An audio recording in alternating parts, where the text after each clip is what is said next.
আমরা কখনোই মুক্তিযুদ্ধকে অস্বীকার করি নাই এবং করবও না, আমাদের এটা নীতির মধ্যেই নেই।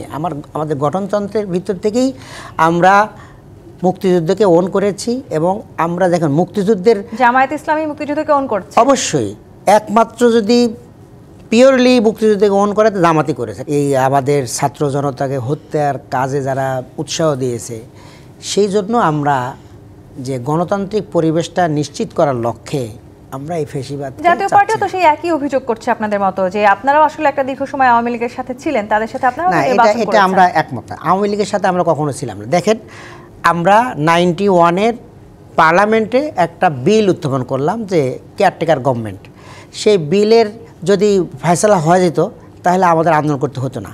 আন্দোলনে গেলাম আমরা, আপনার হলো 94 থেকে আমরা আন্দোলন শুরু করলাম। সেই আন্দোলন 95 শেষের দিকে এসে মাগুরার উপনির্বাচনে যখন কারচুপি হলো, সেই কারচুপির পরে আওয়ামী লীগ যখন হেরে গেল, তাদের নিজেদের আসন ওটা হেরে গেল, বিএনপি ওটাতে কারচুপি করে নিল, তখন বিচারপতি রৌফ সাহেব উনি পদত্যাগ করলেন এবং আওয়ামী লীগ ওই ইস্যুতে এই আন্দোলনে যোগ দিলেন। তাহলে আমরা কেমন আওয়ামী লীগের সাথে গেলাম? আমাদের এই আন্দোলনের সাথে ওরা যুগপত আন্দোলন করছে, আমরা তো কোনো জোট করিনি আওয়ামী লীগের সাথে। তো নতুন এবং ফিরে আসা গ্রাহকদের জন্য নগদে চলছে ক্যাশব্যাক সহ প্রতিদিন হাজারো উপহার জেতার সুযোগ। হবে আশা আর ফেরা, সারপ্রাইজ সেরা।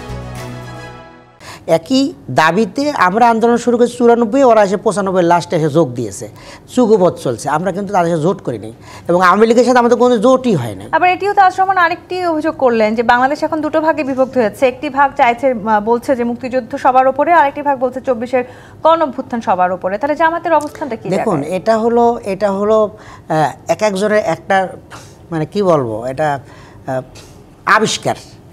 আমরা কখনোই মুক্তিযুদ্ধকে অস্বীকার করি নাই এবং করবও না, আমাদের এটা নীতির মধ্যেই নেই। আমাদের গঠনতন্ত্রের ভিতর থেকেই আমরা মুক্তিযুদ্ধকে ওন করেছি এবং আমরা দেখেন মুক্তিযুদ্ধের জামায়াত ইসলামী মুক্তিযুদ্ধকে ওন করছে অবশ্যই, একমাত্র যদি পিওরলি মুক্তিযুদ্ধকে ওন করে জামাতি করেছে। কারণ আমি বলি, মুক্তিযুদ্ধ হয়েছিল বৈষম্য দূর করার জন্য, মুক্তিযুদ্ধ হয়েছিল ন্যায় এবং ইনসাফ কায়েম করার জন্য এবং দুর্নীতি বন্ধ করার জন্য। বলেন কোন দলে সবচেয়ে করাপ্টেড লোক বেশি আছে? এই যারা বিগত সময় যারা সরকারে ছিল তাদের ভিতরেই কিন্তু করাপ্টেড লোক বেশি আছে। আমাদের 2 জন মন্ত্রী ছিলেন এবং আমাদের বেশ কিছু এমপি ছিলেন, একটা লোকেরও দুর্নীতি কেউ দেখাতে পারে নাই। তাহলে বলেন, এই সংবিধানকে, এই মুক্তিযুদ্ধ কারা ওন করেছে? এই দেশের ভিতরে কারা হানাহানি করেছে? কারা দেশকে ওন করে কাজ করেছে? আপনার আমাদের ক্যাবিনেট মিনিস্টাররা বিভিন্ন সময় সফরে গেছেন, কয় টাকা খরচ করছেন, আর স্টেট মিনিস্টাররা সফরে গেছেন, কয় টাকা খরচ করছেন। এইভাবে দেশের জন্য জামায়াতের বিরুদ্ধেও কিন্তু এখন বিভিন্ন রাজনৈতিক দলের নেতাদের বিরুদ্ধে যেরকম অভিযোগ আসছে চাঁদাবাজির কিংবা আসলে বিভিন্ন ধরনের, সেই অভিযোগগুলো জামায়াতের নেতাদের বিরুদ্ধেও আছে। এগুলো অভিযোগ করলে, শোনেন, অভিযোগ করলে করা যায়। আবার আপনাদের একজন নেতা খুব স্পষ্ট হয়ে বলেছেন যে পুরো প্রশাসনকে আপনাদের অধীনে থাকতে হবে, আপনাদের কথা পুলিশ আপনাদের কথায় বসবে। এটা উনি একটা ব্যাখ্যা দিয়েছেন।